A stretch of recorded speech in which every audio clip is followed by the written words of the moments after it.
ഒരുപാട് റിക്വസ്റ്റുകൾ വന്ന ഒരു സ്റ്റോറിയാണിത്. ഇതിൻ്റെ കുറച്ച് പാർട്ടുകൾ ഞാൻ കഥാകൂട്ട് എന്നെൻ്റെ ചാനലിൽ മുന്നേ ഇട്ടിരുന്നു.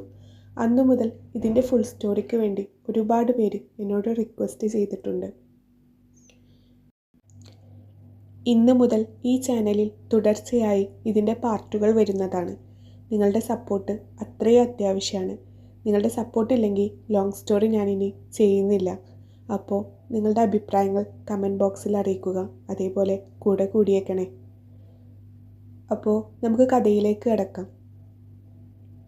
കോടതി മുറിയിൽ അഡ്വക്കേറ്റ് അനന്തൻ എന്ന പേരെഴുതി ചേർത്ത ബോർഡിലേക്ക് തന്നെ തറപ്പിച്ച് വെച്ച് നോക്കിക്കൊണ്ട് അവൾ ആ ഇരിപ്പിരുന്നു ഏറെ നേരം. 2 വർഷം ഒരുമിച്ച് ഒരു മുറിയിൽ ദാമ്പത്യം പങ്കിട്ട തൻ്റെ ഭർത്താവ് അക്കമിട്ട് നിരത്തുന്ന തന്നെക്കുറിച്ചുള്ള പരാതികൾ അവളുടെ ഉള്ളിൽ കിടന്ന് വെന്തു തുടങ്ങി. ജനൽ വഴി നോക്കിയ ഒരു നോട്ടത്തിൽ ഗൗരി കണ്ടിരുന്നു കോടതി മുറ്റത്ത് അക്ഷമയോടെ കാത്തു നിൽക്കുന്ന തൻ്റെ ഭർത്താവിൻ്റെ കാമുകിയെ.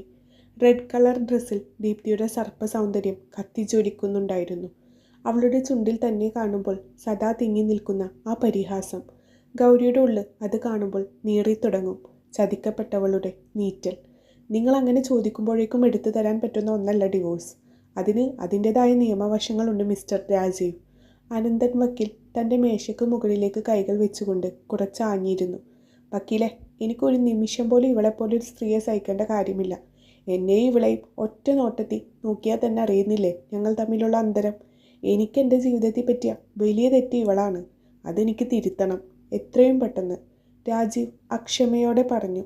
അനന്തൻ വക്കീലിൻ്റെ കണ്ണുകൾ ഒരു നിമിഷം ഗൗരിയിലേക്ക് നീണ്ടു. നിറം മങ്ങിയൊരു കോട്ടൺ സാരിയാണ് ഗൗരിയുടെ വേഷം.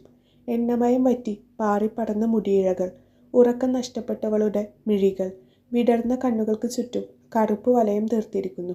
ഒന്ന് പതിയെ തൊട്ടാൽ പോലും അവൾ കുഴഞ്ഞു വീണു പോകുമെന്ന് തോന്നിയ അയാൾക്ക്. അത്രയും ക്ഷീണിതാണവൾ. നന്നായി ഒന്ന് ഡ്രസ്സ് ചെയ്യാൻ ഇവൾക്കറിയാമോ? ഒരു പാർട്ടിയിൽ പങ്കെടുക്കാനോ എന്തിന് എന്നെ ഒന്ന് സന്തോഷിപ്പിക്കാൻ പോലും അവൾക്ക് നാളിതുവരെ പറ്റിയിട്ടില്ല. ഒരു ശവത്തിൻ്റെ കൂടെ ജീവിക്കുന്നു, അത്ര തന്നെ. രാജീവ് വെറുപ്പോടെ ഗൗരിയെ നോക്കി. ഗൗരി തുളുമ്പി വന്ന കണ്ണുകൾ ഇറുക്കി അടച്ചു കളഞ്ഞു. താൻ ഒരിക്കൽ മറ്റൊരുവനോട് ചെയ്ത ചതിക്കുള്ള തിരിച്ചടി അതായിരിക്കും ചിലപ്പോൾ ഇത്. ഗൗരിയുടെ മനസാക്ഷി അവളെ കുറ്റപ്പെടുത്തി. 2 വർഷം അവൾ അവൾക്ക് വേണ്ടി ജീവിച്ചിരുന്നില്ല എന്നതായിരുന്നു യാഥാർത്ഥ്യം. ഓരോ നിമിഷവും രാജീവ് എന്ന വ്യക്തിക്ക് ചുറ്റും പ്രദക്ഷിണം ചെയ്ത് തള്ളി നീക്കിയ തൻ്റെ 2 വർഷങ്ങൾ അവളുടെ ഉള്ളിൽ തിരകൾ തീർത്തു. എന്തായാലും നിങ്ങൾ ഒന്നുകൂടെ ആലോചിച്ച് അടുത്ത തവണ വരൂ. അല്ലാതെ ഇവിടെ കിടന്ന് ഒച്ച വെച്ചിട്ട് കാര്യമില്ല. ഞാൻ എന്നല്ല ഏത് വക്കീലായാലും നിയമത്തിൻ്റെ വഴിക്കേ നടക്കൂ. അനന്തൻ വക്കീൽ കണ്ണുകൾ ചുരുക്കിക്കൊണ്ട് പറഞ്ഞു. രാജീവ് ക്ഷമ നശിച്ചവനെ പോലെ തൻ്റെ കസേര വലിച്ചു നീക്കിക്കൊണ്ട് എഴുന്നേറ്റ് പുറത്തേക്ക് നടന്നു. ഗൗരി ഇട്ടിരിക്കുന്ന സാരിയുടെ തുമ്പ് ഒന്നുകൂടെ ചുമലിലേക്ക് ഇട്ടുകൊണ്ട് രാജീവിന് പിന്നാലെ പുറത്തേക്ക് ഇറങ്ങി.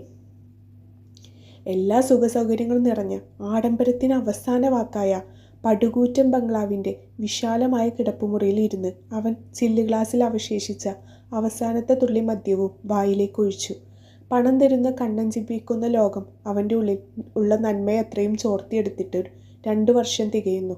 പക്ഷെ ഇപ്പോഴും തിരഞ്ഞു നടന്ന് കിട്ടാത്ത ഒന്ന്, വിലക്കെടുക്കാൻ കഴിയാത്ത ഒന്ന് അവൻ്റെ ഉറക്കം കാർന്നു തിന്നു തുടങ്ങിയിട്ട് വർഷങ്ങളായി. അവൻ്റെ വെള്ളിക്കണ്ണുകൾ ഒരു വേള മുറിയിലെ ചുമരിൽ പതിപ്പിച്ചിരിക്കുന്ന പടുക്കുറ്റൻ ചിത്രത്തിലേക്ക് പതിഞ്ഞു. ഫിനിക്സ് പക്ഷി, അഗ്നിയുടെ നിറങ്ങൾ കൊണ്ട് തീർത്ത അത്ഭുതം. ചാരത്തിൽ നിന്നും ഉയർത്തെഴുന്നേറ്റ് പറന്നുയരുന്ന ചുമർ ചിത്രം. അഗ്നി സൃഷ്ടിച്ച മരണം, അതിൽ നിന്നുള്ള പുനരുത്ഥാനം. രുദ്രൻ പതിയെ ചെയറിൽ നിന്നും എഴുന്നേറ്റു. മദ്യം പിടിമുറുക്കിയ ശരീരം ഒന്ന് ആടിയുലഞ്ഞു. അവൻ പതിയെ തൻ്റെ കാലുകൾ പിന്നോട്ട് വെച്ചുകൊണ്ട് ചുമർ ചിത്രത്തിൽ നിന്നും 2 അടി മാറി നിന്നു. മുറിയിലെ വെട്ടമണച്ചു. അരണ്ട വെളിച്ചത്തിൽ ചുരുങ്ങിയ കണ്ണുകളോടെ ഒരിക്കൽ കൂടെ ആ ചുമർ ചിത്രത്തിലേക്ക് നോക്കി. അതിൻ്റെ രൂപം പതിയെ മാറി വന്നു. ഫിനിക്സ് പക്ഷിയുടെ കൂർത്ത നഖങ്ങളുള്ള കാലുകളും കൂർത്ത ചുണ്ടുകളും അരണ്ട വെളിച്ചത്തിൽ പതിയെ മങ്ങിപ്പോയി. പതിയെ അതിൽ അവൻ്റെ രൂപം തെളിഞ്ഞു. രുദ്രൻ്റെ രൂപം. ഫിനിക്സ് പക്ഷിയുടെ ചിറകുകൾ വിരിയിച്ചു നിൽക്കുന്ന തൻ്റെ രൂപത്തിന് താഴെയുള്ള ഉരുണ്ട അക്ഷരങ്ങളിലേക്ക് അവൻ്റെ കണ്ണുകൾ നീണ്ടു. അഗ്നി സൃഷ്ടിച്ച കടമ്പ, തളരരുത്, മുറിച്ചു കടക്കണം. അതേ ചാരത്തിൽ നിന്നും ഉയർത്തെഴുന്നേറ്റ് വരണം നീ. നിനക്കായി ഞാൻ കാത്തിരിപ്പുണ്ട് എന്ന് രാവണൻ്റെ ജാനകി. അവൻ്റെ ചുണ്ടിൽ ഒരു പുച്ഛം നിറഞ്ഞ ചിരി വിരിഞ്ഞു. നീ പറഞ്ഞ പോലെ സകല കടമ്പകളും കടന്ന് ലോകം മൊത്തം അടക്കി പിടിച്ച് പക്ഷേ കാത്തിരിക്കൂ എന്ന് പറഞ്ഞ് നീ എന്നെ ചതിച്ചോ? ആരായിരുന്നടി നീ? ഒളിഞ്ഞിരുന്ന് പ്രണയവും ആത്മവിശ്വാസവും ജീവിതവും എനിക്ക് തിരികെ തന്ന് നീ എന്ത് നേടി? ഇനി നിന്നെ പ്രതീക്ഷിക്കണ്ട എന്ന് അറിയിച്ച അന്നെങ്കിലും എന്നോട് പറയാമായിരുന്നില്ലേ നീ ആരായിരുന്നു എന്ന്? ഒരിക്കലെങ്കിലും നിന്റെ മുഖമൊന്ന് കണ്ടിരുന്നുവെങ്കിൽ എനിക്കിങ്ങനെ നീറണമായിരുന്നോ? രുദ്രൻ്റെ കണ്ണുകളിൽ കനലെരിഞ്ഞു. ഞാൻ വരുന്നുണ്ട് ഒരിക്കൽ കൂടെ കൈലാസത്തെ വീട്ടിലേക്ക്. തേടി പിടിക്കും ഞാൻ നിന്നെ. നീ ആരായിരുന്നു എന്ന് എനിക്കറിയണം. തീ പിടിച്ച എൻ്റെ ചിന്തകളിലും സ്വപ്നങ്ങളിലും പ്രണയം നിറച്ച് ഓടി മറഞ്ഞ നിന്നെ എനിക്ക് ഒരിക്കലെങ്കിലും മുഖാമുഖം കാണണം. അവൻ്റെ കണ്ണുകളിൽ നിന്നും തീമഴ വർഷിച്ചുകൊണ്ടിരുന്നു. പടിപ്പുര കടന്നു വരുന്ന ഗൗരിയെ കണ്ടപ്പോൾ സാവിത്രി പതിയെ ഉമ്മറത്തെ തിണ്ണയിൽ നിന്ന് എഴുന്നേറ്റു. പുറത്ത് കത്തുന്ന വെയിൽ കയ്യിലുള്ള കറുത്ത കുട ചുരുക്കിക്കൊണ്ട് ഗൗരി അകത്തേക്ക് കയറി. ഉടുത്തിരിക്കുന്ന സാരിയുടെ തലഭാഗം കൊണ്ട് അവൾ പതിയെ കഴുത്തിലെയും മുഖത്തെയും വിയർപ്പ് ഒപ്പിയെടുത്തു. വാടി തളർന്ന് ശോഷിച്ച മകളുടെ രൂപം കാണെ സാവിത്രിയുടെ നെഞ്ചു പിടഞ്ഞു. ഈ 2 വർഷത്തിനുള്ളിൽ ഗൗരി അനുഭവിക്കേണ്ടി വന്ന കാര്യങ്ങൾ ആലോചിക്കും തോറും ആ അമ്മക്ക് കണ്ണ് നിറഞ്ഞു തുടങ്ങി. അവൻ വന്നിരുന്നോ ഇന്ന്? സാവിത്രി മകളുടെ അടുത്തേക്ക് ഇരുന്നു കൊണ്ട് ചോദിച്ചു. ഗൗരി തളർച്ചയോടെ ഒന്ന് മൂളി. രാജീവേട്ട മാത്രമല്ല, ആ പെൺകുട്ടിയും ഉണ്ടായിരുന്നു, ദീപ്തി. പറഞ്ഞു വന്നപ്പോൾ ഗൗരിയുടെ ശബ്ദം ഒന്നിടറി. നശിച്ചു പോവും അവൻ. എൻ്റെ കുഞ്ഞിൻ്റെ ജീവിതം ഇങ്ങനെ തകർത്ത് കളഞ്ഞിട്ട് അവൻ ഒരിക്കലും സ്വസ്ഥത കിട്ടില്ല. സാവിത്രി പദം പറഞ്ഞ് കരഞ്ഞു. രാജീവേട്ടൻ പറയുന്നതിൽ എന്താണ് അമ്മ ഒരു തെറ്റ്? ഞാൻ ഒരിക്കലും രാജീവേട്ടന് ചേർന്നൊരു പെണ്ണല്ലായിരുന്നു. അദ്ദേഹത്തിൻ്റെയും എൻ്റെയും ലോകം വേറെ വേറെ ആയിരുന്നു. യഥാർത്ഥത്തിൽ ദീപ്തി തന്നെയാണ് രാജീവേട്ടന് ചേരുന്ന പെൺകുട്ടി. പക്ഷെ എല്ലാം അറിഞ്ഞിട്ടും അദ്ദേഹത്തിൻ്റെ വാശി തീർക്കാൻ വേണ്ടി എന്നെ എങ്ങനെ ഒരു ജീവിതത്തിലേക്ക് വലിച്ചിടേണ്ടിയിരുന്നില്ല എന്നൊരു സങ്കടമേ എനിക്കുള്ളൂ. ഗൗരി നിർവികാരയായി പറഞ്ഞുകൊണ്ട് മുറിക്കകത്തേക്ക് നടന്നു. സാവിത്രിയുടെ ഉള്ളിൽ രാജീവനോടുള്ള വെറുപ്പ് 2 ഇരട്ടിയായി മാറി. കൂടെ തൻ്റെ മകളുടെ ജീവിതം ഈ നിലയിലാക്കാനുള്ള കാരണക്കാരി താനാണല്ലോ എന്നൊരു കുറ്റബോധവും. അകത്തെ മുറിയിലേക്ക് കടന്നുകൊണ്ട് അവൾ വാതിൽ പതിയെ അടച്ചു. കട്ടിലിലേക്ക് വീഴുമ്പോൾ അവളുടെ ഉള്ളിൽ അതുവരെ അടക്കി നിർത്തിയ സങ്കടം അത്രയും കണ്ണുനീരായി പൊട്ടിപ്പുറപ്പെട്ട് കഴിഞ്ഞിരുന്നു. ചുമരിൽ അവൾ വരച്ചു കൂട്ടിയ ചിത്രങ്ങൾ അത്രയും ഈർപ്പം പിടിച്ച ചുമരിൻ്റെ കൂടെ നിറം മങ്ങി തുടങ്ങിയിരിക്കുന്നു. അവളുടെ സ്വപ്നങ്ങളുടെ നിറം വറ്റിയതുപോലെ. രുദ്രൻ രാവിലെ കണ്ണു തുറക്കുമ്പോൾ ഏറെ വൈകിയിരുന്നു. ക്ലോക്കിൽ സമയം 10 മണി കാണിക്കെ അവൻ പതിയെ ബെഡിൽ നിന്ന് എഴുന്നേറ്റു. വാഷ് ബേസിൽ നിന്ന് മുഖമൊന്ന് കഴുകി അവൻ ഏറെ നേരം ആ നിൽപ്പ് നിന്നു. തൊട്ടപ്പുറത്തെ മുറിയിൽ നിന്നും ദക്ഷമോളുടെ അടങ്ങാത്ത കരച്ചിൽ കേൾക്കെ അവൻ തിടുക്കപ്പെട്ട് മുറിക്ക് പുറത്തിറങ്ങി. സരോജിനി! മുഴക്കത്തോടെയുള്ള അവൻ്റെ ശബ്ദം ആ വീട്ടിൽ പ്രതിധ്വനിച്ചു. 1.5 വയസ്സുള്ള കുഞ്ഞുമായി അല്പം പ്രായമായ ഒരു സ്ത്രീ തിടുക്കപ്പെട്ട് അടുത്ത മുറിയിൽ നിന്ന് ഓടിക്കിതച്ചു വന്നു. രുദ്രനെ കാണെ കുഞ്ഞിൻ്റെ കരച്ചിൽ ഉച്ചത്തിലായി. ഇങ്ങുവാ! സദാ ഗൗരവം മൂടിയ അവൻ്റെ മുഖത്ത് ചെറിയൊരു ചിരി വിരിഞ്ഞു. സരോജിനിയുടെ കയ്യിലിരുന്ന ദക്ഷമോൾ അവൻ്റെ അടുത്തേക്ക് കുതിച്ചു. അച്ഛയുടെ മോൾ എന്തിനാ കരയുന്നേ? അവൻ കുഞ്ഞിനെ എടുത്തുകൊണ്ട് ഉയർത്തിക്കൊണ്ട് ചോദിച്ചു. കുഞ്ഞിന് പാൽ കൊടുത്തില്ലേ? രുദ്രൻ സരോജിനിയെ നോക്കി ചോദിച്ചു. ഉവ്വ്, 1.5 വയസ്സല്ലേ ആയിട്ടുള്ളൂ സാർ. മുലപ്പാൽ കൊടുക്കേണ്ട സമയമാണ്. കുപ്പിപ്പാലിൻ്റെ രുചി കുഞ്ഞിന് മടുത്തു തുടങ്ങിയെന്ന് തോന്നുന്നു.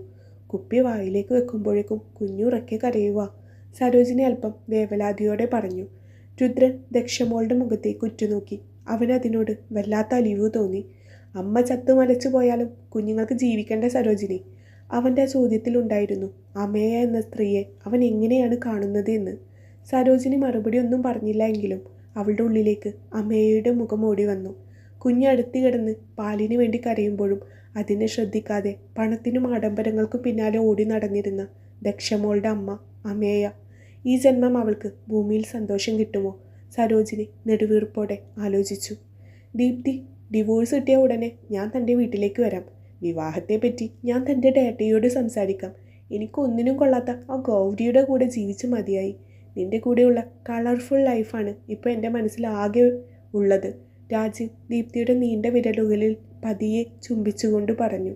അതൊക്കെ നമുക്ക് പിന്നീട് തീരുമാനിക്കാം രാജീവ്. സമയം ഒരുപാടുണ്ടല്ലോ ഇനിയും. ദീപ്തി രാജീവ് പറഞ്ഞതിനോട് വലിയ താല്പര്യമില്ലാത്ത പോലെ പറഞ്ഞു. നിനക്കെന്താ പണ്ടത്തെ ഒരു ഇഷ്ടമില്ലാത്തതുപോലെ? ഗൗരി എൻ്റെ ഒപ്പമുള്ള കാലത്തൊന്നും നീ ഇങ്ങനെ ആയിരുന്നില്ലല്ലോ. എന്നേക്കാൾ ആവേശമായിരുന്നല്ലോ നിനക്ക്. ഇപ്പോൾ ഇതെന്ത് പറ്റി? രാജീവ് നെറ്റി ചൊളിച്ചു. ഏയ്, വെറുതെ എഴുതാപ്പുറം വായിക്കണ്ട രാജീവ്. അങ്ങനെയൊന്നുമില്ല, ദീപ്തി നിസ്സാര മട്ടിൽ പറഞ്ഞു. പിന്നെ ഞാൻ പറഞ്ഞ കാറിൻ്റെ കാര്യം എന്തായി? ദീപ്തി ഒന്നുകൂടെ അവനിലേക്ക് ചേർന്നിരുന്നു കൊണ്ട് ചോദിച്ചു. ഓ, ഓർമ്മയിലുണ്ട്, മറന്നിട്ടില്ല. നമുക്ക് 2 ദിവസം കഴിഞ്ഞാൽ പോയി എടുത്തേക്കാം. നിനക്ക് വേണ്ട മോഡൽ ഏതാണെന്ന് ഒന്ന് നോക്കി വെക്ക്. രാജീവ് കണ്ണ് ചിമ്മി ചിരിച്ചു. ദീപ്തിയുടെ കണ്ണുകളിൽ അന്നേരം വല്ലാത്തൊരു ആർത്തി തിങ്ങി നിറഞ്ഞു. അന്നത്തെ ഒരു ദിവസം മുഴുവൻ രുദ്രൻ എല്ലാ തിരക്കും മാറ്റിവെച്ച് ദക്ഷമോളുടെ അരികിലിരുന്നു. ആ കുഞ്ഞിൻ്റെ നിഷ്കളങ്കമായ മുഖം അവനെ വല്ലാതെ കുത്തി നോവിക്കുന്നുണ്ടായിരുന്നു. ഒരു നിമിഷം അവൻ്റെ ഉള്ളിലേക്ക് അമ്മയുടെ മുഖം ഓടി വന്നു. ഒപ്പം തങ്ങളുടെ ജീവിതവും. പ്രതിസന്ധികളിൽ തകർന്നു നിന്ന ഓരോ നിമിഷങ്ങളും രുദ്രൻ്റെ ഉള്ളിലേക്ക് കടന്നു വന്നു. അതൊക്കെ നിറങ്ങളുടെ ലോകം കൊണ്ട് മായ്ച്ചു കളഞ്ഞ ഒരുവൾ. ഓരോ വട്ടം ഓരോ പ്രതിസന്ധി വരുമ്പോഴും തനിക്ക് സമ്മാനമായി കിട്ടാറുള്ള ഓരോ ചിത്രങ്ങൾ, അത് തനിക്ക് തന്നിരുന്ന ആത്മവിശ്വാസം, എല്ലാവരാലും വെറുക്കപ്പെട്ടവനെ വർണ്ണങ്ങളുടെ ലോകം കൊണ്ട് ചേർത്ത് നിർത്തിയവൾ, കാണാമറയത്തിരുന്ന് തന്നെ സ്നേഹിച്ചവൾ. അവളെ തേടിയുള്ള യാത്ര ചെന്നെത്തിയത് അമ്മയുടെ മുന്നിലായിരുന്നു. അല്ല, തൻ്റെ മുന്നിൽ വന്ന് നിന്ന് അവൾ പറഞ്ഞതാണ് അവളായിരുന്നു തൻ്റെ പ്രണയിനി എന്ന്. രാവണൻ്റെ ജാനകി അവളായിരുന്നു എന്ന് താൻ അത് വിശ്വസിച്ചു. പക്ഷെ ആ വിശ്വാസം തെറ്റാണെന്ന് മനസ്സിലാക്കുമ്പോഴേക്കും അവളുടെ ഉള്ളിൽ തൻ്റെ ജീവൻ്റെ തുടിപ്പ് സ്ഥാനം പിടിച്ചിരുന്നു. ദിനം പ്രതി കണക്കില്ലാതെ വളർന്നുകൊണ്ടിരിക്കുന്ന എൻ്റെ ബിസിനസ്സുകളിൽ മാത്രമായിരുന്നു അവൾക്ക് ശ്രദ്ധ. ആഡംബരത്തിൻ്റെ മടിത്തട്ടിൽ കിടന്നുറങ്ങാനുള്ള ഒരു വഴി മാത്രമായിരുന്നു അവൾക്ക് താൻ. അതിനുമപ്പുറം എനിക്കോ കുഞ്ഞിനോ അവൾ ഒരു സ്ഥാനവും നൽകിയിട്ടില്ല. കുഞ്ഞ് വിശന്ന് കരയുമ്പോൾ പോലും അതിന് മുലപ്പാൽ നിഷേധിച്ചൊരമ്മ. തൻ്റെ സുഖവും സന്തോഷവും മാത്രം തേടിയോടിയവൾ. പൊടുന്നനെ രുദ്രൻ്റെ കയ്യിലിരുന്ന ഫോൺ ബെല്ലടിച്ചു. ഫോണിലെ സ്ക്രീനിൽ അമേയ എന്ന പേര് കാണെ അവൻ്റെ രക്തം തിളക്കുന്നുണ്ടായിരുന്നു. ഹലോ. അപ്പുറത്ത് നിന്നും കേട്ട സ്ത്രീ ശബ്ദത്തിൽ അവൻ്റെ ദേഷ്യം ഇരട്ടിയായിപ്പോയി. ഇങ്ങനെ മൗനമായി ഇരുന്നിട്ടൊന്നും കാര്യമില്ല എൻ്റെ രുദ്രേട്ടാ. നിങ്ങൾ എന്നെ അങ്ങ് ഡിവോഴ്സ് ചെയ്ത് കളഞ്ഞിട്ട് എന്താ കാര്യം? എനിക്കിനിയും ജീവിക്കണ്ടേ? നിങ്ങളുടെ സ്വത്തിൻ്റെ പകുതി ജീവനാംശം ചോദിച്ചപ്പോൾ എനിക്ക് കിട്ടിയത് 4/1. അവളുടെ ചുണ്ടുകൾ പരിഹാസം കൊണ്ട് കൂടി. ഈ 2 വർഷത്തിൻ്റെ ഇടയിൽ നീ എന്നെ ചതിച്ചും വഞ്ചിച്ചു ഒരുപാടുണ്ടാക്കിയിട്ടുണ്ടല്ലോ. അതൊന്നും നീ കണക്കിൽ കൂട്ടിയില്ലേ? രുദ്രൻ്റെ പല്ലുകൾ ഞെരിച്ചുകൊണ്ട് ചോദിച്ചു. പോരാ, സമ്പത്ത് കണ്ടിട്ട് തന്നെയാ ഞാൻ തന്നെ കെട്ടിയത്. പിന്നാലെ നടന്നിട്ട് കാര്യമില്ല എന്ന് കണ്ടപ്പോൾ ചതിച്ച് സ്വന്താക്കിയതും നിങ്ങളെ കണ്ടിട്ടല്ല, അളവില്ലാത്ത നിങ്ങളുടെ പണം കണ്ടിട്ട് തന്നെയാണ്. നീയൊക്കെ ഒരു സ്ത്രീയാണോടി? എത്ര ദിവസമായി കാണും നീ നിൻ്റെ കുഞ്ഞിനെ ഒന്ന് കണ്ടിട്ട്? നിനക്ക് അതിൻ്റെ മുഖം പോലും ഒന്ന് കാണാൻ തോന്നുന്നില്ലേ? ഓ സോറി രുദ്രേട്ടാ, അതല്ലാതെ തന്നെ ഇഷ്ടംപോലെ കാര്യങ്ങളുണ്ട് ഇവിടെ. പിന്നെ കുഞ്ഞ് എൻ്റെ മാത്രമല്ലല്ലോ, നിങ്ങളുടെ കൂടെയല്ലേ? അമ്മയെ ചോദിച്ച് തീരുമ്പോഴേക്കും രുദ്രൻ മടുപ്പോടെ ഫോൺ വെച്ച് കഴിഞ്ഞിരുന്നു. മോളെ ഗൗരി, ആ വാതിലൊന്ന് തുറന്നേ, ചിത്ര നിന്നെ കാണാൻ വന്നിരിക്കുന്നു. വാതിലിൽ തുടരെയുള്ള മുട്ട് കേൾക്കെയാണ് ഗൗരി മയക്കം വിട്ടൊന്ന് ഉണർന്നത്. ചിത്ര എന്ന് പേര് കേൾക്കെ അവൾ തിടുക്കത്തിൽ പോയി വാതിൽ തുറന്നു. മുന്നിൽ ചിത്രയെ കാണെ അതുവരെ അടക്കിപ്പിടിച്ച ഗൗരിയുടെ സങ്കടം അത്രയും അണപൊട്ടി ഒഴുകി കഴിഞ്ഞിരുന്നു. ഒരു പൊട്ടിക്കരച്ചിലോടെ അവൾ ചിത്രയുടെ നെഞ്ചിലേക്ക് ചാഞ്ഞു. കരയാതടി. ചിത്ര അവളുടെ മുടിയിഴകളിലൂടെ വിരലൊടിച്ചു. കുഴിഞ്ഞ കണ്ണുകളും വിളർത്ത ചുണ്ടുകളും ഒട്ടിയ കവിളുകളുമായി ഒരുവൾ തൻ്റെ അരികെ നിൽക്കുന്നത് പഴയ ഗൗരിയല്ലെന്ന് തോന്നിപ്പോയി ചിത്രക്ക്. പൊടുന്നനെ അവളുടെ ഓർമ്മകളിലേക്ക് പഴയ ഗൗരി വന്ന് നിറഞ്ഞു. നാടൊട്ടാകെ വിറപ്പിച്ച് നടന്നിരുന്ന നാട്ടുകാർ രാവണൻ എന്ന് വിളിപ്പേരിട്ട കൈലാസത്തെ വീട്ടിലെ രുദ്രനെ മനുഷ്യനാക്കി മാറ്റിയ പഴയ ഗൗരി. രുദ്രൻ്റെ കാണാമറയത്തെ പ്രണയിനി ഗൗരി, രാവണൻ്റെ ജാനകി. നീ നോക്കിയടി ഗൗരി, നിന്റെ കാമുകനല്ലേ ആ അടിക്ക് നേതൃത്വം കൊടുക്കുന്നത്? ചിത്ര ചൂണ്ടിയ ഭാഗത്തേക്ക് നോക്കി ഉത്സവപ്പറമ്പിൽ മിന്നിമറിയുന്ന വെളിച്ചങ്ങൾക്കിടയിൽ നിന്നും ഗൗരി ആ രൂപം കണ്ടു. പൊടിയാർക്കുന്ന പൂരപ്പറമ്പിൽ ഒറ്റക്കൊമ്പനെ പോലെ ഒരുവൻ. തനിക്കെതിരെ വരുന്നവനെ ഒരൊറ്റ അടി കൊണ്ടോ മർമ്മം നോക്കിയുള്ള ഒരു ചവിട്ടുകൊണ്ടോ നിലം തൊടിയിക്കുകയാണ് അവൻ. കൈലാസത്ത് വീട്ടിൽ രുദ്രൻ. പരമേശ്വരൻ പൊതുവാളിൻ്റെ തായമ്പക കൊട്ടിക്കയറുകയാണ്. കതിനവെടിയുടെ ശബ്ദവും കരിമരുന്ന് കത്തിയതിൻ്റെ ഗന്ധവും പഞ്ചവാദ്യത്തിൻ്റെ താളത്തിൽ തലയാട്ടുന്ന ഗജവീരന്മാർ. ചെവിയിലിരച്ച് കയറുന്ന താളത്തിനും അപ്പുറം ഗൗരിയുടെ ശ്രദ്ധ ഒട്ടാകെ രുദ്രനിലായിരുന്നു. തൻ്റെ രാവണൻ. ഓരോ വട്ടം നോക്കുമ്പോഴും ഇഷ്ടം കൂടിക്കൂടി വരുന്നു. അങ്ങനെ ഒരു ഇഷ്ടമുണ്ടെങ്കിൽ 4 മടക്കി കയ്യിൽ വെച്ചേക്ക് എൻ്റെ ഗൗരിയെ. നീ ഇതെന്തറിഞ്ഞിട്ടാ? അങ്ങേരോട് ഇഷ്ടമാണെന്നും പറഞ്ഞു ചെന്നാൽ അയാൾ നിന്നെ പിരിച്ചൊടിച്ച് കളയും. ഗൗരിയുടെ കണ്ണ് വെട്ടാതെയുള്ള വായ്നോട്ടത്തെ ചിത്ര തന്നാൽ കഴിയുന്ന വിധം നിരുത്സാഹപ്പെടുത്തി കളഞ്ഞു. ഓ പിന്നെ, അങ്ങേരാരാ? വിശ്വാമിത്രനോ? ഗൗരി ചുണ്ടൊന്ന് കൂട്ടിക്കൊണ്ട് ചോദിച്ചു. നടപ്പും നിൽപ്പും മട്ടവും മാതിരിയൊക്കെ കണ്ടിട്ട് നിത്യബ്രഹ്മചാരി ആവാനുള്ള സാധ്യത എല്ലാം ഞാൻ കാണുന്നുണ്ട്. ചിത്ര രുദ്രനെ തന്നെ നോക്കിക്കൊണ്ട് പറഞ്ഞു. ചങ്കിൽ കുത്താതടി ഭൂതനെ. ഗൗരി നെഞ്ചൊന്ന് തടവിക്കൊണ്ട് പറഞ്ഞു. ഞാൻ പറഞ്ഞതിൽ കാര്യമുണ്ടെന്ന് നീ ഒന്ന് ആലോചിച്ചു നോക്ക്. ദേ, ഈ ഉത്സവപ്പറമ്പിൽ നിൽക്കുന്ന സകല അവളുമാരുടെയും കണ്ണുകൾ അങ്ങേരുടെ മേൽ ഒട്ടിച്ചു വെച്ചേക്കുക. എന്നിട്ട് ഒരെണ്ണത്തിന് അങ്ങേര് തിരിച്ചു നോക്കുന്നുണ്ടോ എന്ന് നോക്കിയേ. അതാ ഞാൻ പറഞ്ഞേ, അങ്ങേർക്ക് ആ വക വികാര വിചാരങ്ങളൊന്നുമില്ലെന്ന് തോന്നുന്നു. നീ ഈ പിറകെ നടന്ന് വെള്ളം ഇറക്കുന്നത് മിച്ചം. ചിത്ര ദീർഘമായി ഒന്ന് ശ്വസിച്ചുകൊണ്ട് പറഞ്ഞു. ഗൗരി ചുറ്റിലൊന്ന് നോക്കി. ചിത്ര പറഞ്ഞതുപോലെ മിക്ക പെൺപടകളുടെയും നോട്ടം തൻ്റെ മുതലിലേക്കാണെന്ന് കാണെ അവളുടെ നെഞ്ചൊന്ന് കല്ലിച്ചു. ഇവറ്റകൾക്കൊന്നും നാണല്ലേ അന്യൻ്റെ മുതൽ കട്ടു നിന്നാൻ. ഗൗരി പല്ല് ഞെരിച്ചു. ചിത്രക്ക് ഗൗരിയുടെ ഭാവം കാണെ ചിരി പൊട്ടുന്നുണ്ടായിരുന്നു. പക്ഷെ ഇപ്പോൾ ചിരിച്ചാൽ പെണ്ണ് കൈ നുള്ളിയെടുക്കും. അതുകൊണ്ട് വന്ന ചിരിയെ ചിത്ര പണിപ്പെട്ട് അടക്കി.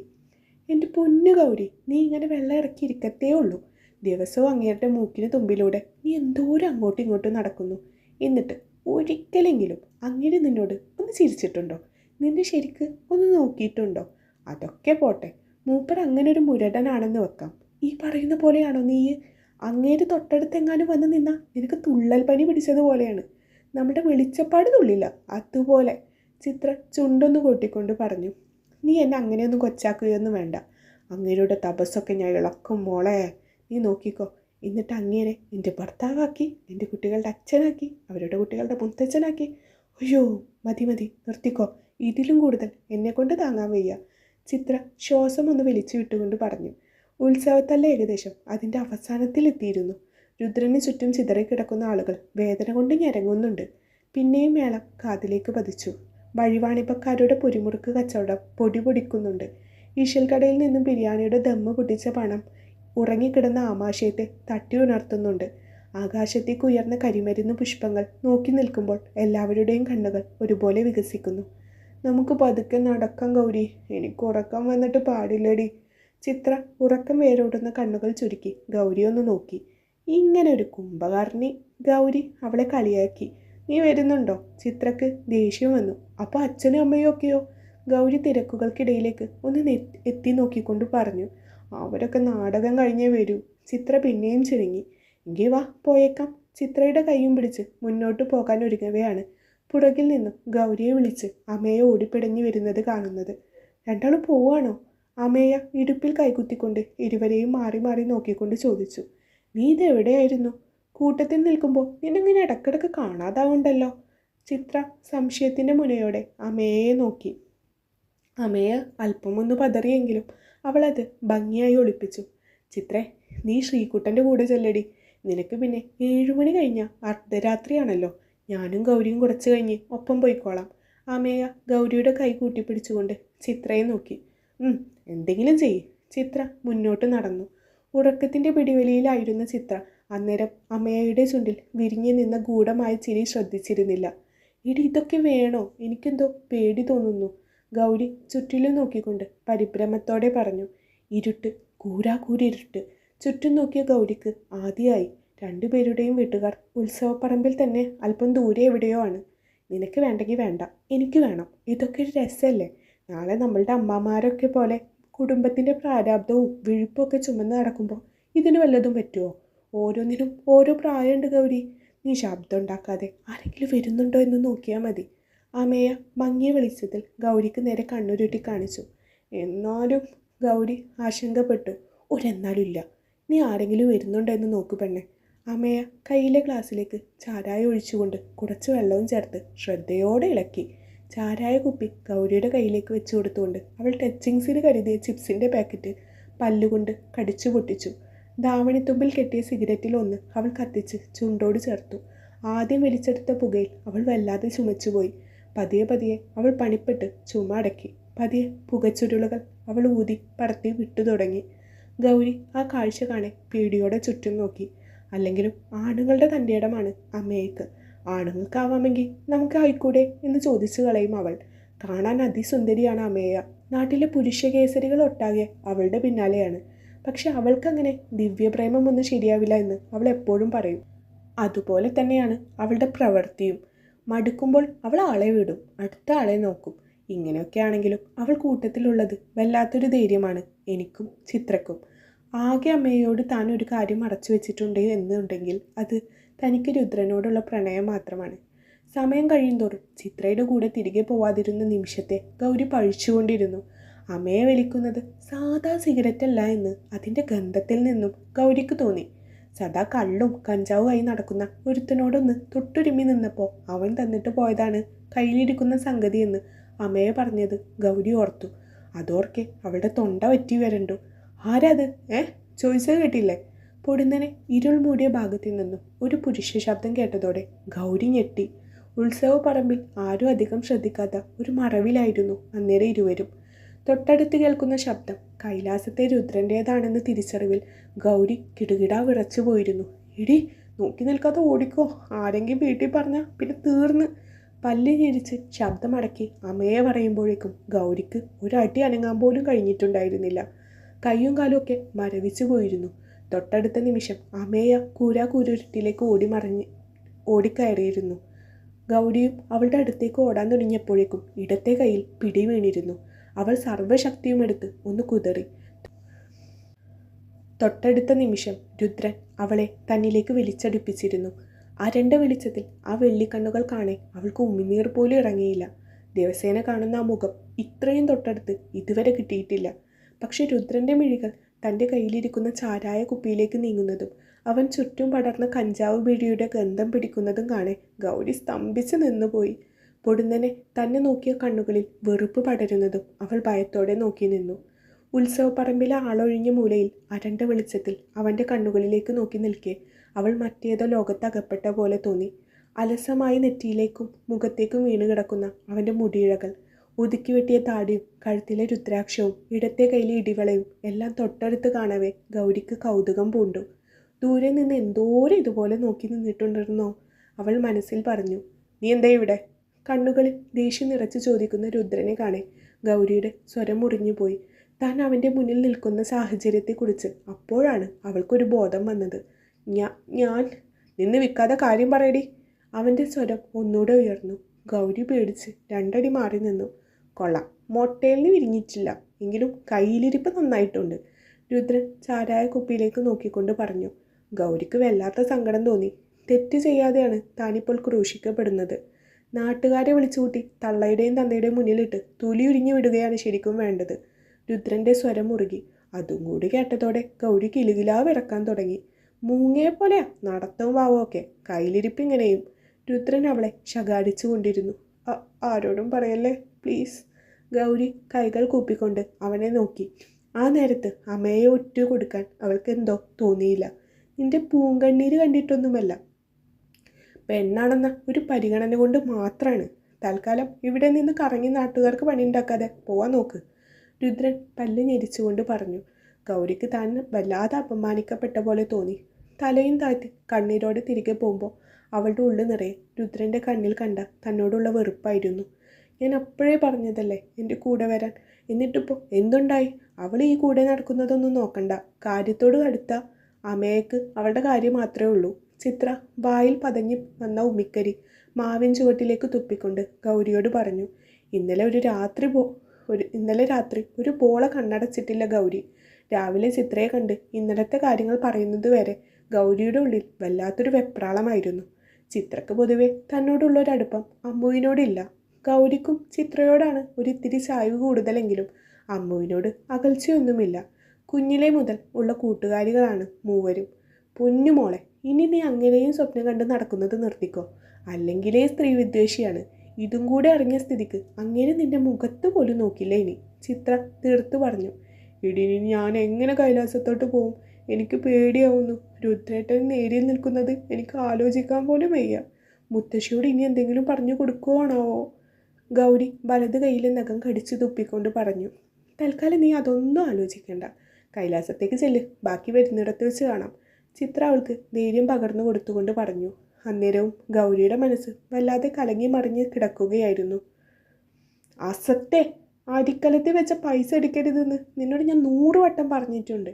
ശ്യാമള ഊക്കോടെ അമ്മുവിൻ്റെ വലത്തെ കൈയിലേക്ക് കൈ വീശിയൊന്ന് കൊടുത്തു. ഇത് തള്ളേ, എൻ്റെ ദേഹത്ത് തൊട്ടാലുണ്ടല്ലോ. അമ്മയ ശ്യാമളയുടെ നേരേക്ക് വിരൽ ചൂണ്ടിക്കൊണ്ട് പല്ല് കടിച്ചു. അടി, സ്വന്തം തള്ളയുടെ നെഞ്ചത്തോട് തന്നെ കയറ്. മനുഷ്യ രണ്ടറ്റം കൂട്ടിമുട്ടിക്കാൻ പെടാപ്പാട് വിടുമ്പോൾ അവൾക്ക് കൺമശി, പൊട്ട്, ലിപ്സ്റ്റിക്ക് എന്നൊക്കെ പറഞ്ഞിട്ട് നീണ്ട ലിസ്റ്റാണ്.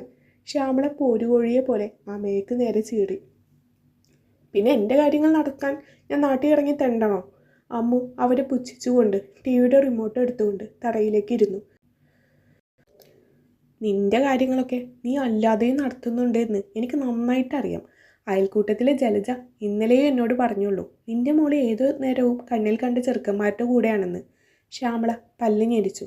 ആ തള്ള ഇനി എൻ്റെ കാര്യത്തിൽ ചൊറിയാൻ വന്നാൽ അവൾക്ക് ഞാൻ ഭക്ഷണത്തിൽ പാഷാണ കലക്കി കൊടുക്കുമെന്ന് പറഞ്ഞേക്ക്. അമ്മയ കയ്യിലിരുന്ന റിമോട്ട് വീശിയെറിഞ്ഞു. അത് 4-5 കഷ്ണങ്ങളായി ചിന്നി ചിതറി.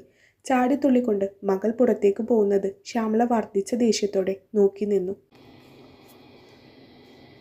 പുറത്തു നിൽക്കുന്ന ചിത്രയെ കണ്ട നേരം അമ്മയ ചമ്മിയൊരു ചിരി ചിരിച്ചു. ചിത്രയുടെ മുഖത്ത് ചിരിയില്ല, പകരം ഗൗരവമാണെന്ന് കാണാൻ ഇന്നലെ നടന്ന കാര്യങ്ങൾ അത്രയും ഗൗരി ചിത്രയോട് പറഞ്ഞു കൊടുത്തിട്ടുണ്ടെന്ന് അമ്മുവിന് മനസ്സിലായി. ഓടരുത്, ഓടിയായി എറിഞ്ഞു വീഴ്ത്തും ഞാൻ നിന്നെ. തന്നെ കണ്ട് പിന്നോട്ട് ഓടാൻ തുടങ്ങിയ അമ്മുവിനെ നോക്കി ചിത്ര പല്ല് ഞെരിച്ചുകൊണ്ട് പറഞ്ഞു. തൊട്ടടുത്ത നിമിഷം അവളുടെ തോളിലേക്ക് ചിത്ര കൈ വീശിയൊന്ന് കൊടുത്തിരുന്നു. അമ്മു വേദനയോടെ അടി കിട്ടിയ സ്ഥലം ഒഴിഞ്ഞുകൊണ്ടിരുന്നു. ഇപ്പോൾ ആ തള്ള ഒന്ന് തന്നതേ ഉള്ളൂ, ഇപ്പോൾ ഇത് നീയും. ഇങ്ങനെ എല്ലാവരും കൂടെ എടുത്തിട്ട് അടിക്കാൻ ഞാൻ എന്താ ചെണ്ടയോ? അമ്മുവിന് ദേഷ്യം വന്നു. നീ ഇന്നലെ ഗൗരിയോട് കാണിച്ച പണിക്ക് നിനക്ക് ഇത് കിട്ടിയാൽ പോരാ. ചിത്ര അമ്മുവിന് നേരെ കണ്ണുരുട്ടി. അവളോട് ഞാൻ കൂടെ ഓടാൻ പറഞ്ഞപ്പോൾ അവൾ അവിടെ തറഞ്ഞു നിന്നിട്ടല്ലേ. ഞാൻ വിചാരിച്ചു അവൾ പിറകെ വരുന്നുണ്ടാവുമെന്ന്. അമ്മയ മുഷിച്ചിലോടെ പറഞ്ഞു. നിനക്കല്ലെങ്കിലും കാര്യങ്ങളൊക്കെ നിസ്സാരാണല്ലോ. ഇങ്ങനെ പിറകെ നടന്നിട്ട് നീ ഏതൊക്കെ കുഴിയിൽ പോയി ചാടുമെന്നാണ് എൻ്റെ ഇപ്പോഴത്തെ പേടി. ചിത്ര അല്പം ആശങ്കയോടെ പറഞ്ഞു. ഇടി കക്കറിഞ്ഞ് മാത്രം പോരാ, അതിനനുസരിച്ച് നിൽക്കാനും അറിയണം. എനിക്കതിനെ നല്ലോണം അറിയാം. അമ്മയ ചിത്രയെ പുച്ഛിച്ചുകൊണ്ട് തിണ്ണയിലേക്ക് കയറിയിരുന്നു. എങ്കിലേ പൊന്നുമോളോട് വേറൊരു കാര്യം കൂടെ പറയാനാ ഞാൻ വന്നത്. ചിത്ര കൈകൾ പിണച്ചു കെട്ടി അവളെ ഒന്ന് നോക്കി. എന്തു കാര്യം? അമ്മയെ നെറ്റി ചൊളിച്ചു. സന്ദീപ് ഇന്നെന്നെ കാണാൻ വന്നിരുന്നു. എന്തിന്? അമ്മയ സന്ദീപ് എന്ന പേര് കേൾക്കെ വേഗം ചാടി എഴുന്നേറ്റ് ചിത്രയുടെ അടുത്തേക്ക് നടന്നുകൊണ്ട് ശബ്ദമടക്കി ചോദിച്ചു. കുറച്ചു നാളായി നിന്റെ ആത്മാർത്ഥ പ്രണയം അവനല്ലേ? ആത്മാർത്ഥത കൂടിയിട്ടാണോ എന്നറിയില്ല. നിന്നെ ഇപ്പോൾ അവന് വലിയ വിശ്വാസം പോരാ. നീയും കൈതമുക്കിലെ വിപിനും കൂടെ മുന്നേ ഉണ്ടായിരുന്ന ചുറ്റിക്കളി ആരോ അവനെ ഒറ്റിക്കൊടുത്തിട്ടുണ്ട്. അതിൻ്റെ സത്യാവസ്ഥ ചികയാൻ വന്നതാ അവൻ. ചിത്രയുടെ വാക്കുകളിൽ പുച്ഛം. ഒന്ന് പതുക്കെ പറയടി, അല്ലെങ്കിൽ വീട്ടിലെന്നും എനിക്ക് പെരുന്നാളാ. അമ്മയ ചുറ്റൊന്ന് കണ്ണോടിച്ചുകൊണ്ട് പറഞ്ഞു. വെറുതെ ഒന്നുമല്ലല്ലോ, നിന്റെ കയ്യിലിരിപ്പോണ്ടല്ലേ. എടി ഞാൻ ഒരു കാര്യം പറഞ്ഞേക്കാം. ഇതുവരെ നിന്റെ ലിസ്റ്റിൽപ്പെട്ട ചെറുക്കന്മാരെ പോലെ അല്ല സന്ദീപ്. അതൊരു പാവാടി. പോരാത്തതിന് അവൻ്റെ അമ്മക്കും പെങ്ങൾക്കും അവൻ മാത്രമേ ഉള്ളൂ കേട്ടോ. അച്ഛൻ മരിച്ചതിൽ പിന്നെ അവൻ ആ കുടുംബത്തിനും വേണ്ടിയാണ് ജീവിക്കുന്നത് തന്നെ. ഈ നാട്ടിൽ കള്ളുകൂടിയും വേറെ ദുശീലോ ഒന്നുമില്ലാത്ത ചുരുക്കം ചിലരിൽ ഒരാളാണ് സന്ദീപ് എന്ന് ഞാൻ എടുത്തു പറയണ്ടല്ലോ. ഓ, നിനക്ക് അവൻ്റെ മേലൊരു നോട്ടം ഉണ്ടായിരുന്നല്ലോ അല്ലേ? അതായിരിക്കും നീ വക്കാലത്ത് കൊണ്ട് ഇറങ്ങിയത്. അമ്മു ചിത്രയെ നോക്കി അടക്കി ചിരിച്ചു. അമ്മുവിൻ്റെ നോട്ടവും ചിരിയും ചിത്രക്കൊട്ടും ദഹിച്ചില്ല. ദേ അമ്മു, നാവിൻ്റെ എല്ലിലെന്ന് വെച്ച് തോന്നിയത് പറയരുത്. ചിത്രയുടെ മുഖം ചുവന്നു. നീ ചൂടാവാതെ, ഞാൻ ഒരു തമാശ പറഞ്ഞതല്ലേ. അമ്മു ചിത്രയുടെ തോളിലൂടെ കൈയിട്ട് പിടിച്ചു. സന്ദീപിൻ്റെ അടുത്തേക്ക് ഞാൻ അങ്ങോട്ട് പോയതല്ലെന്ന് നിനക്കറിയാലോ. അവൻ ഇങ്ങോട്ട് വന്ന് പ്രേമാണ് ഭ്രാന്താണെന്നൊക്കെ പറഞ്ഞതല്ലേ. എന്തായാലും സന്ദീപിനെ മെരിക്കാനുള്ള വഴിയൊക്കെ എൻ്റെ കയ്യിലുണ്ട്. ഞാൻ സന്ദീപേട്ടാ എന്നൊന്ന് നീട്ടി വിളിച്ചാൽ അവിടെ തീർന്നു മൂപ്പരുടെ സംശയവും പിണക്കവും ഒക്കെ. അത് നിൻ്റെ മിടുക്കൊണ്ടൊന്നുമല്ല അമ്മു, അവന് നിന്നെ അത്രയും ഇഷ്ടമായതുകൊണ്ടാണ്. പറയുമ്പോൾ ചിത്രക്ക് ആത്മരോഷം നിയന്ത്രിക്കാൻ സാധിച്ചില്ല. ദിവ്യപ്രേമത്തിൻ്റെ സീസണൊക്കെ കഴിഞ്ഞിട്ട് പോയിട്ട് നാളുകൾ കുറേയായി എൻ്റെ ചിത്രയെ. അമ്മയ ചിത്രയുടെ കവിളിൽ നുള്ളി വിളിച്ചുകൊണ്ട് പറഞ്ഞു. അമ്മയുടെ ഉള്ളിൽ മനസ്സിലാക്കാൻ കഴിയാതെ ചിത്ര അന്നേരം കുഴഞ്ഞുപോയി. ഈശ്വര, ആ കടുവയുടെ മുന്നിലൊന്നും കൊണ്ടുപോയി ഇട്ട് കൊടുക്കരുതേ. കൈലാസത്തേക്ക് കയറും മുമ്പേ ഗൗരി മനമുരുകി പ്രാർത്ഥിച്ചു. ഗേറ്റ് പാതി തുറന്നു കിടപ്പുണ്ട്. അത്യാവശ്യം വലിയ ഗേറ്റ് ആയതുകൊണ്ട് ഗൗരി കുറച്ച് ശക്തിയോടാണ് ഗേറ്റ് തള്ളി തുറന്നത്. പൊടുന്നനെ ഗേറ്റിനപ്പുറത്ത് നിന്നും എന്തോ ഒരു ശബ്ദം കേട്ടു. ഗേറ്റ് നേരെ ചെന്ന് തട്ടിയത് രുദ്രൻ്റെ നെറ്റിയിലാണെന്ന് കാണെ ഗൗരിയുടെ കണ്ണ് തുറിച്ചുപോയി.